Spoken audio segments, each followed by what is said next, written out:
Hey there everyone, it's Miss G.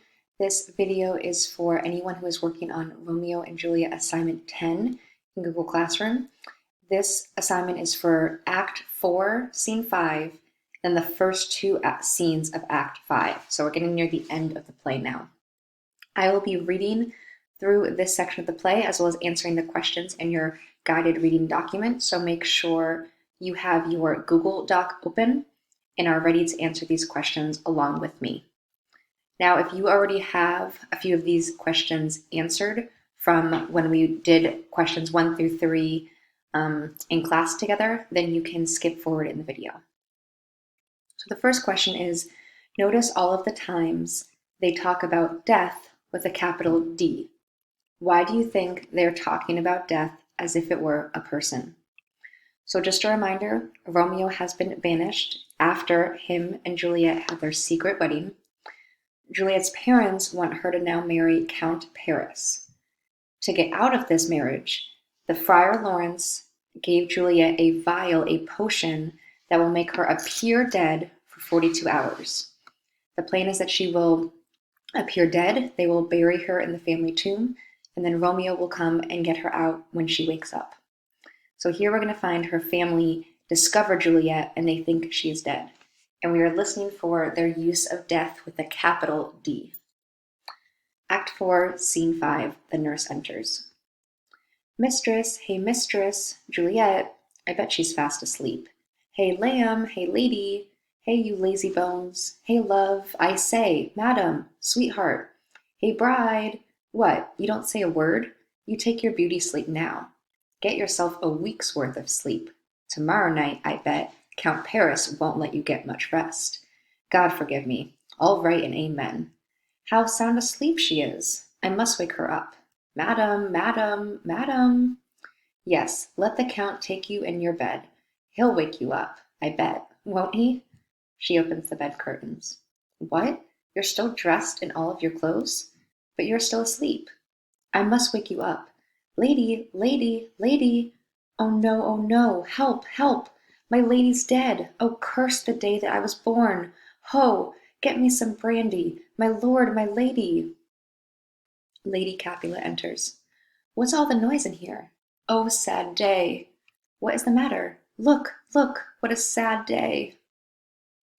Oh, my child, my reason for living. Wake up, look up, or I'll die with you. Help, help, call for help. Capulet, Juliet's father, enters. For shame, bring Juliet out here. Her bridegroom is here.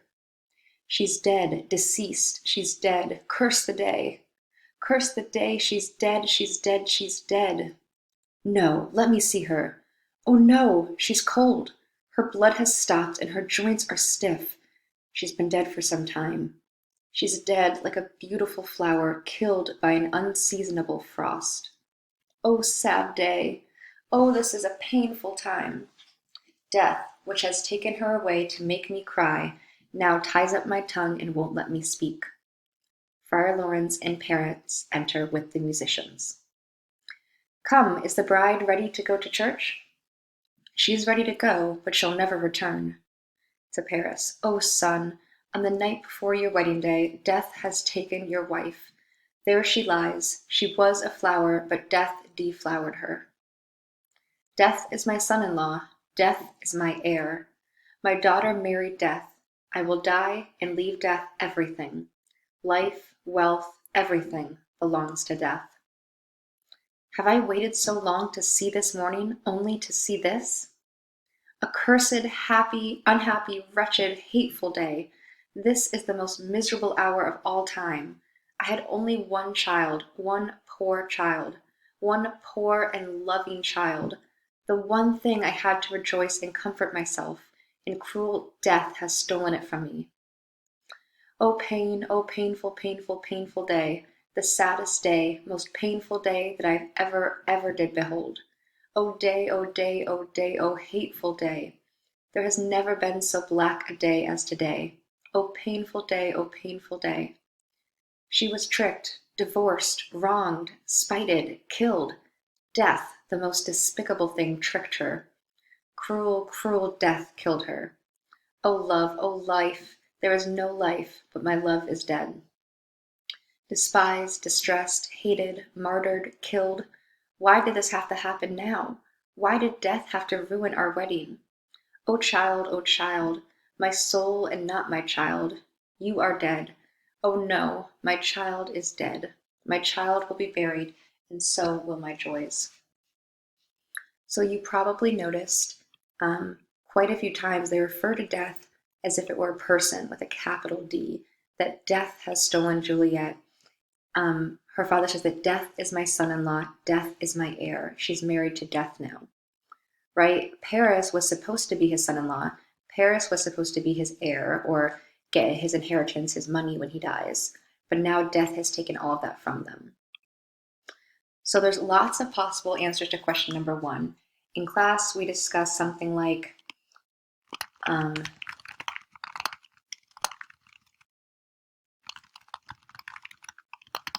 one possible reason could be talking about death as if it were a person so they can have someone to blame. They can have someone to be mad at for her untimely death.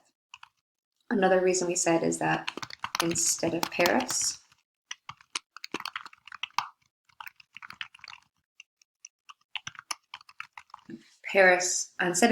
death will be their son-in-law now. So at this time, go ahead and pause and get down the answer to question number 1. Okay, question 2 is, what does Friar Lawrence say to try to comfort Juliet's family? And that's what we're about to listen to. So the Friar Lawrence, the priest, who was supposed to marry Romeo and Juliet, Juliet and Paris, but actually he knows the truth, right? He knows that Juliet is not really dead. He says, be quiet for shame. The cure for confusion is not yelling and screaming. You had this child with the help of heaven. Now heaven has her. She is in a better place. You could not prevent her from dying someday, but heaven will give her eternal life. The most you hoped for was for her to marry wealthy and rise up the social ladder. That was your idea of heaven. And now you cry, even though she has risen up above the clouds, as high as heaven itself. Oh, and this love your child so badly, you love your child so badly, that you go mad, even though she is in heaven. It is best to marry well and die young, better than to be married for a long time.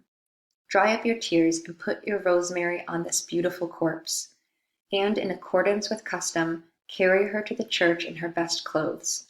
It is natural for us to shed tears for her, but the truth is we should be happy for her. Okay, so Friar Lawrence tells them she's in a better place, she's in heaven now, and he tells them that they need to go on with the funeral. Part of their tradition is to paste some herbs on the corpse to get her dressed, take her to the church. So he says she's in heaven now, so they shouldn't be sad. My goodness. And he also tells them to begin the funeral. Right? We know that Friar Lawrence is saying all these things because he is very aware of Juliet's situation, that she's going to be waking up in 42 hours. So they don't have a lot of time and they need to get moving before she wakes up. So pause at this time and get down the answer to question number 2. Okay, question 3. What do you think is the purpose of the conversation between the servant, Peter, and the musicians that were hired for the wedding? So we just had this dramatic scene of her family finding her dead. Capulet talks about how everything they had planned for the wedding, the banquet, the flowers, the music, everything for the wedding is now going to be for her funeral. Okay, so they all leave, and Peter, their servant, and the musicians who were hired for the wedding are left alone. So that's what we're going to read and see what the purpose of this conversation is. First musician. Well, we can put away our pipes and go home. The nurse. Honest, good boys. Ah, put 'em away, put 'em away. As you know, this is a sad case. The nurse exits. Yes, well, things could get better. Peter enters. Musicians, oh musicians, play Heart's Ease, Heart's Ease. Oh, I'll die if you don't play Heart's Ease. Why Heart's Ease? O musicians, because my heart is singing, my heart is full of woe. Oh, play me some happy, sad song to comfort me. No, not a sad song. It's not the right time to play. You won't then? No. Then I'll really give it to you. What will you give us? No money, I swear, but I'll play a trick on you. I'll call you a minstrel. Then I'll call you a serving creature. Then I'll smack you on the head with the serving creature's knife. I won't mess around. I'll make you sing. Do you hear me? If you make us sing, you'll hear us. Please put down your knife, this is the second musician, and stop kidding around. So you don't like my kidding around? I'll kid you to death, and then I'll put down my knife. Answer me like men. He sings, when sadness wounds your heart and pain takes over your mind, then music with her silver sound. Why the line silver sound? What do they mean, music with her silver sound? What do you say, Simon Kathleen? Kathleen is a part of an instrument, so he's kind of giving them fake generic names like saying like Johnny Guitar or Simon Piano. The musician says, well, sir, because silver has a sweet sound. That's a stupid answer. What do you say, Hugh Rebeck? Another instrument reference. I say silver sound because musicians play to earn silver. Another stupid answer. What do you say, James Soundpost? Third musician, well, I don't know what to say. Oh, I beg your pardon, you're the singer. I'll answer for you. It is music with her silver sound because musicians have no gold to use to make sounds. Then music with her silver sound makes you feel just fine. Peter exits. What an annoying man this guy is. Forget about him, Jack. Come, we'll go in there. We'll wait for the mourners and stay for dinner. The musicians exit.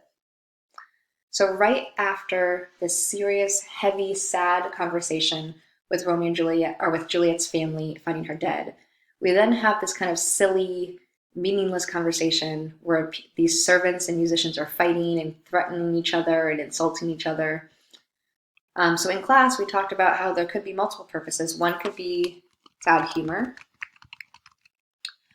We said it could be to contrast the seriousness of the previous scene,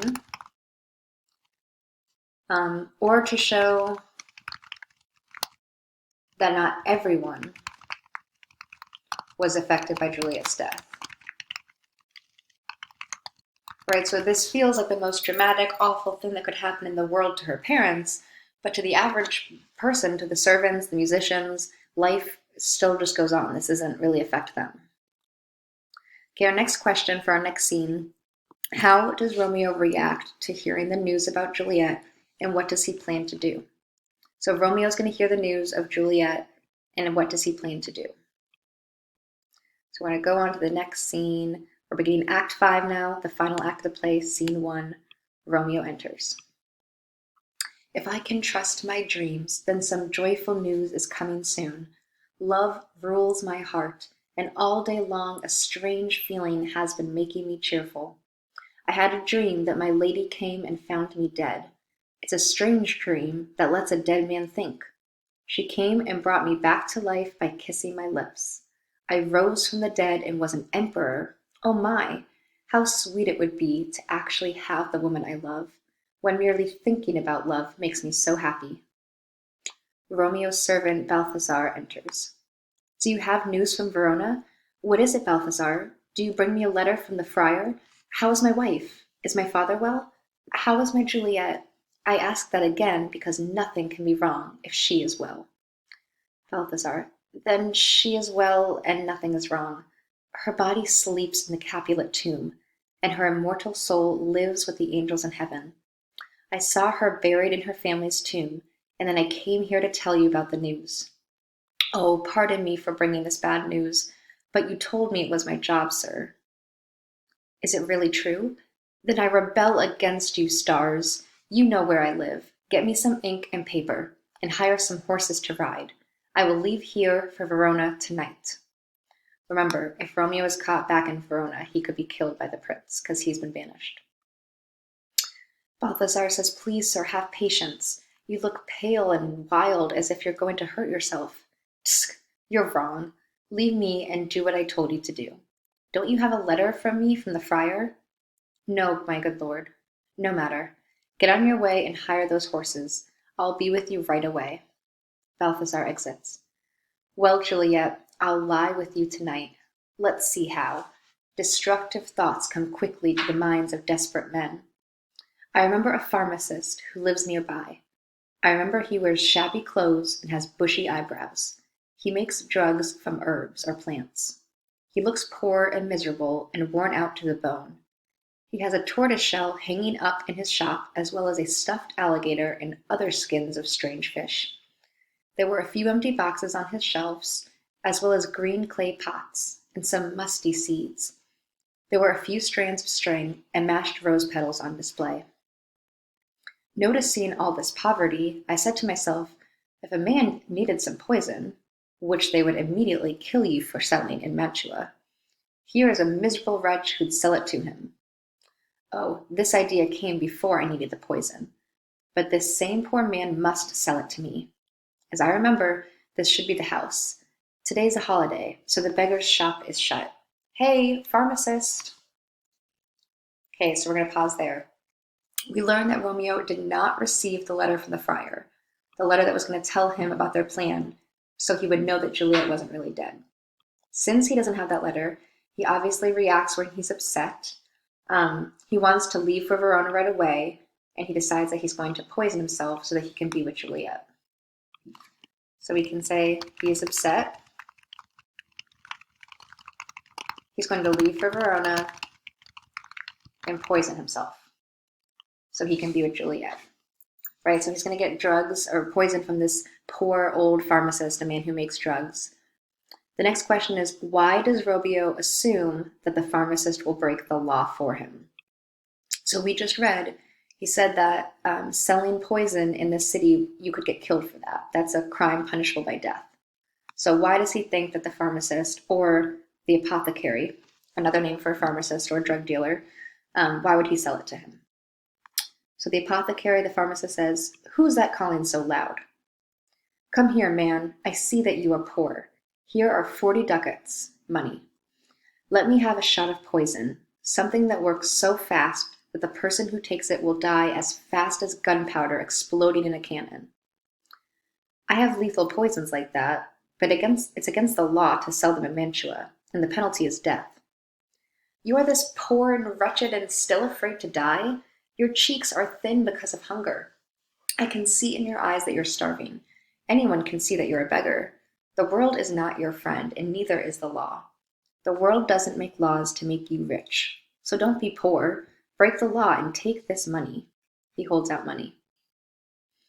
"I agree because I'm poor, not because I want to. I pay you because you're poor, not because you want me to buy this." He gives Romeo the poison. "Put this in any kind of liquid you want and drink it down. Even if you were as strong as 20 men, it would kill you immediately." Romeo gives the apothecary money. "There is your gold. Money is a worse poison to men's souls, and commits more murders in this awful world than these poor poisons that you're not allowed to sell. I've sold you poison. You haven't sold me any. Goodbye. Buy yourself food and put some flesh on your bones. I'll take this mixture, which is a medicine, not a poison, to Juliet's grave. That's where I must use it." They exit. Okay, so Romeo says that he's poor and he's hungry, so of course he should take the money and he should sell him, right? So because he is poor and desperate, right? That's why he thinks he'll sell it to him. Our last question in our last scene, why was Friar John unable to deliver the letter to Romeo? And how does Friar Lawrence react when he hears the news? How would you be feeling if you were Friar Lawrence? Okay, so Friar John, another priest, was the one who was supposed to deliver this letter to Romeo to let him know that Juliet is not really dead and let him know the plan. So we're going to find out why he wasn't able to deliver that to Romeo. Act 5, Scene 2. Friar John enters. "Holy Franciscan friar, brother, hey." Franciscan friar, this was just a group, a type of priests. Friar Lawrence enters. "That sounds like the voice of Friar John. Welcome back from Mantua. What does Romeo say? Or if he wrote down his thoughts, give me his letter." I went to find another poor friar from our order to accompany me. He was here in the city visiting the sick. When I found him, the town health officials suspected that we were both in a house that had been hit with the plague. They quarantined the house, sealed up the doors, and refused to let us out. I couldn't go to Mantua because I was stuck there. Then who took my letter to Romeo? I couldn't send it. Here it is. He gives Friar Lawrence a letter. I couldn't get a messenger to bring it to you earlier either because they were scared of spreading the infection. Unhappy fortune! By my brotherhood, the letter was not just a nice greeting, it was full of very important information. It's very dangerous that it hasn't been sent. Friar John, go and get me an iron crowbar. Bring it straight back to my cell. Brother, I'll go and bring it to you. Friar John exits. Now I must go to the tomb alone. Within 3 hours, Juliet will wake up. She'll be very angry with me that Romeo doesn't know what happened. But I'll write again to Mantua, and I'll keep her in my cell until Romeo comes. That poor living corpse. She's shut inside a dead man's tomb. Friar Lawrence exits. So this is something we're all pretty familiar with, but he had to be quarantined. Some of you may have heard of the bubonic plague from the Middle Ages, where black rats that came on boats from East Asia brought disease and caused a third of all of Europe to die. So they had an exposure to the plague, kind of like COVID now, and they had to be quarantined, and he wasn't allowed to send the letter. So you could say Friar John was exposed to the plague and quarantined, so he couldn't deliver the letter.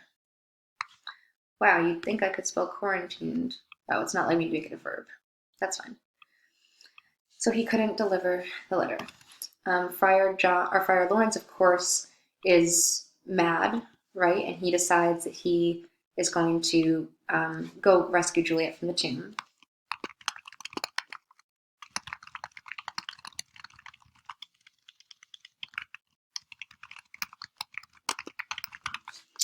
And then this last question you just answer on your own. How would you be feeling if you were Friar Lawrence? So if this was your plan, if you had put all this in motion and you just found out that a very key part of the plan fell through and Romeo doesn't know that Juliet's not truly dead, how would you be feeling?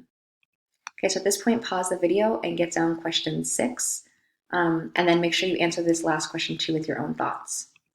Once you get that down, you are free to turn in the assignment on Google Classroom, and that's all you have to do for today.